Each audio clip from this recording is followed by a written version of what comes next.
Hello once more, you weird people who actually watch this show. I am your AI co-host, Eclipse. I have pulled the intro Chu will be doing for this week from the entire NPL minors roster. The person Chu will be impersonating is Bash. Enjoy your recap, you sick fucks. Hello YouTube, this is Chu bringing you week 3 of your rapid fire recap. Anyways, that was my Bash impression. Not great. Probably, I hope, I don't know. Yeah, we're here. I don't know what I'm saying. Who needs a script? So we're gonna hop into week 3 of your rapid fire recap with your host, me, Chu, and obviously with Eclipse in the background providing, insulting commentary to me. So yeah, let's hop right into the games, not waste any more time. In our first game between the Indiana Hyperspacers and the Ottawa Garchomp, Osh was able to use pivotal breakers and walls such as Autono, Tapu Lele, and Thunderous Therian to break and whittle Pesky Skitty's team to the point where he had a clear-cut win con by about turn 20 or something. He just had to get the right chance, which he got versus the Snorlax, weakened it to 50%, taunted it, make sure it couldn't set it up anymore, set up with his Zalucha, and claimed the game 4-0 for him. In our game between the Inglewood Infernapes and the St. Louis Blues, D-Train used a very nice Naciplot Trick Room Coffee Gives in tandem with, once again, his Z-move Politoed, putting in work to weaken Clyde's team with the Izium Z plus Trick Room Naziplot Koffag to allow him to have Gastrodon weakened to the point where Zygarde literally 3-0'd. It was clean. Clean dub. In our game between the Columbus Basket and Blue Stripe Jackets and the Bowling Bovines, Andrew got a very pivotal crit on Tyranitar that let his Pineco wall and kill two of Dr. Slacking spawns, being Mega Medicham and Slowbro. After that, Scolipede literally came in and went to town, picking up so many kills this game. In our game between the New York Moves and the Aussie Kangaskhan, it was a very back and forth game between Bash and EN, because both brought sets the others struggled with.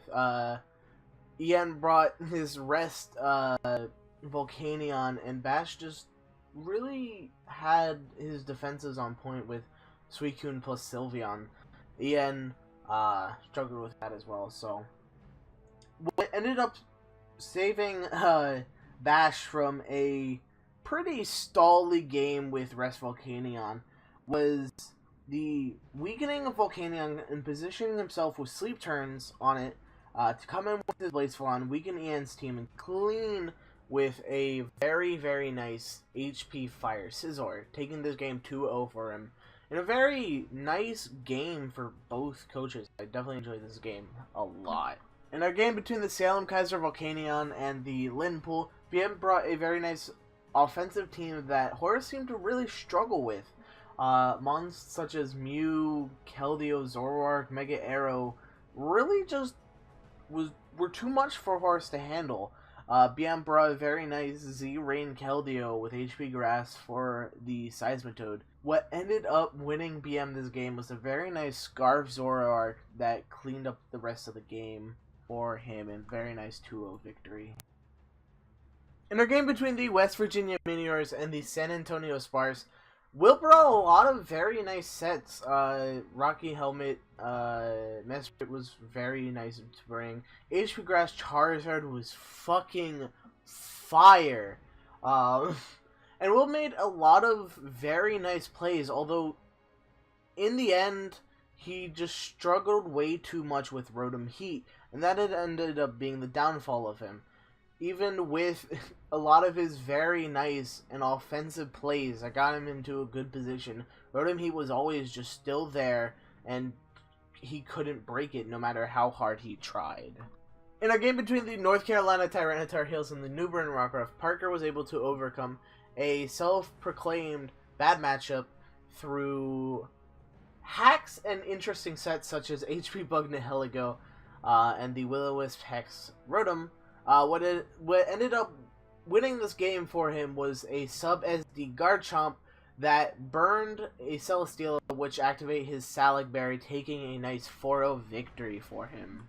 And in our last game between the Texas Rain Dance and the Pittsburgh Empoleon, it was a very nice game.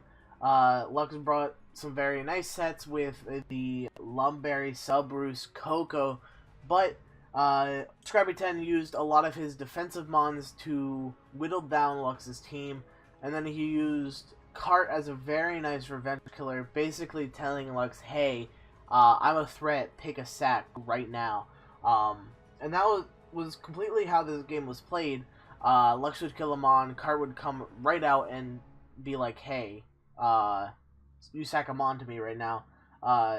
Scrappy also brought a very nice Sea, Fly, Agility, Gligar, which was very nice, but the game did end with Como basically just clicking EQ twice versus Coco and Gengar, netting him a nice 2-0 W.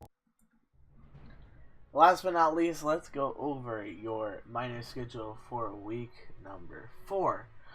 First up, we have the Indiana Hyperspacers versus the San Antonio Sparse, the Inglewood Infernus versus the New Britain Rockruff, the Columbus Basculin Blue Stripe Jackets versus the Pittsburgh Empoleons, the New York Muse versus Lidenpool, the Salem Kaiser Volcanions versus St. Louis Blues, the West Virginia Miniors versus the Bolin Bovines. I'm personally looking forward to that one. The North Carolina Tyranitar Heels versus the Aussie Kangaskhan, the Texas Rain Dance versus the Ottawa Garchomp.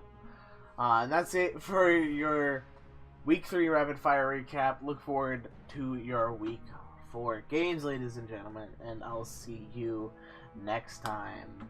Peace.